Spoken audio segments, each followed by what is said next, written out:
வணக்கம். என் தமிழ் மேலான சொந்தங்களுக்கு இன்றைய பதிவு என்னவென்றால், அதாவது இன்றைக்கி நம்ம எதை பற்றி பேச போகிறோம்னா அரசியலை பற்றி தான் இன்றைக்கும் பேச போகிறோம்.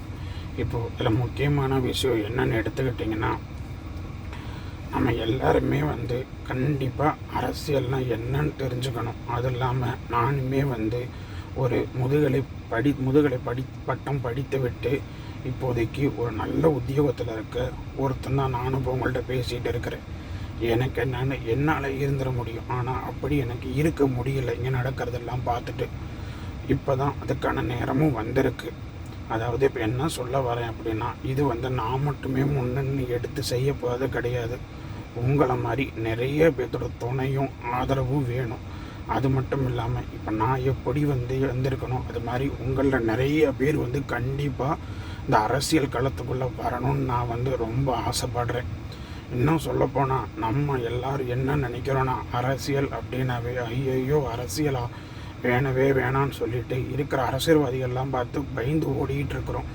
அரசியலுங்கிற பேச்சே வேண்டாம்னு நினைக்கிறோம். ஆனால் இப்போ நான் உங்கள்கிட்ட என்ன சொல்ல வரேன்னா, இன்னும் நம்ம சொல்ல போனால் அப்துல் கலாம் ஐயாவை பார்த்து எவ்வளவோ பேர் சயின்டிஸ்டாக இருக்கிறாங்க. அன்னை தெரேசாவை அந்த அம்மையாரை பார்த்து எவ்வளவோ பேர் உண்மையாகவே சொல்லப்போனால் நர்சிங் படிச்சிருக்கிறாங்க.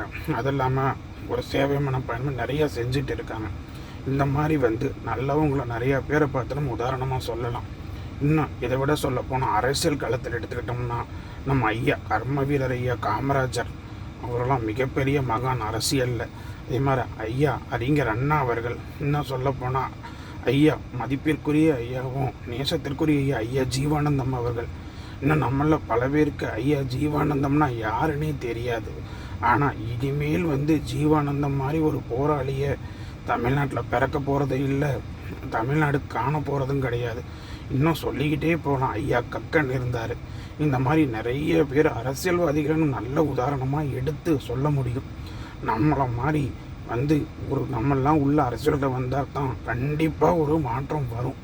இன்னும் இதில் ஒரு முக்கியமாக நான் சொல்கிற வர்றது என்னன்னா, நம்ம எல்லாரும் ஏன் அரசியல் வேணும்னு வேண்டான்னு யோசிக்கிறதோட, ஏன் நம்ம அரசியல் நமக்கு வேணும்னு யோசித்தா நம்மளுக்கான கேள்விகளுக்கு நிறைய விடைகள் பிறக்கும். இப்போ கூட நான் உங்கள்கிட்ட பேசுகிறது எதையுமே நான் எழுதி வச்சு பேசலை. என் மனசில் என்ன இருக்குதோ அதைத்தான் பேசிகிட்டு இருக்கிறேன். இப்போ நான் உங்கள்கிட்ட கேட்குறதெல்லாம் ஒன்று தான். இப்போ நீங்கள் ஒரு பக்கத்து பின் தொடர்ந்துட்டு இருக்கீங்க. அதில் நானும் டெய்லி வீடியோ போடுறேன், நிறையா போட்டுட்டு தான் இருக்கேன். இதை உங்களோட நண்பர்களும் உங்களுக்கு தெரிஞ்சவர்களும் உங்களை சார்ந்தவர்களையும் உங்களை சம்மந்தப்படுத்தப்பட்டவங்களையும் எப்படியாவது கண்டிப்பாக இந்த பக்கத்தை பின்தொடர வைங்க. எனக்கு நிறையா தன்னம்பிக்கை கொடுங்க. அது இல்லாமல் எனக்கு நிறையா சப்போர்ட்ஸும் பண்ணுங்கள். கண்டிப்பாக நம்மளை மாதிரி நிறைய பேர் எழுந்து வந்தால் மட்டும்தான் ஒரு ஊழல் இல்லாத மக்களுக்கான தமிழகத்தை நம்மளால் உருவாக்கி இன்னும் நிறைய மாற்றப்பட வேண்டிய விஷயங்கள் நிறைய இருக்குது. நம்மெல்லாம் நினைக்கிறோம் அரசியல்வாதிகள் மட்டும்தான் ஊழல் பண்ணுறாங்கன்னு. கிடையவே கிடையாது. ஒரு படத்தில் சொல்லுவாங்க, படம் பேரை கூட நான் குறிப்பிட்டு வர விரும்பலை. அரசியல்வாதிக்கு 5 வருஷம்னா ஒரு சிலருக்கு ஆயுள் வரைக்கும்னு சொல்லுவாங்க. ஆனால் ஊழலுங்கிறது இங்கே நிறைய பேர்த்தோட ரத்தமும் சதியிலையும் ஊறி போயிருக்கு. அதை நம்ம தவிர்க்கணும்னா, முக்கியமாக பணம் மீது ஆசை இல்லாத ஒரு இளைஞர்களும் மக்கள் மீது மாறாத பற்று கொண்ட இளைஞர்களும், இதை விட முக்கியமான விஷயம் என்னென்னா படித்த இளைஞர்கள்.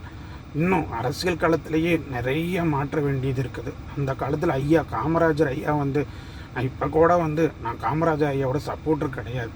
ஆனால் காமராஜர் ஐயா அப்போ எப்படி வாழ்ந்தாருங்கிறது இன்னும் பாதி பேர்த்துக்கு தெரியாது. ஆனால் இப்போ அந்த மாதிரி அரசியல் களம் கண்டிப்பாக கிடையவே கிடையாதுன்னு எனக்கும் தெரியும்.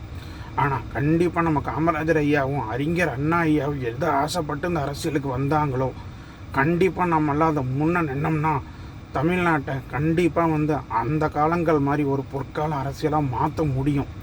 இதில் என்னோட பெரிய ஆசை என்னன்னா, இதில் பணத்தாசை இல்லாத படித்த தன்னம்பிக்கை உடைய தமிழக மக்களுக்கு நல்லது செய்ய வேண்டும்னு நினைக்கிற இளைஞர்கள் எல்லாரும் முன் வரணுங்கிறது மட்டும்தான்.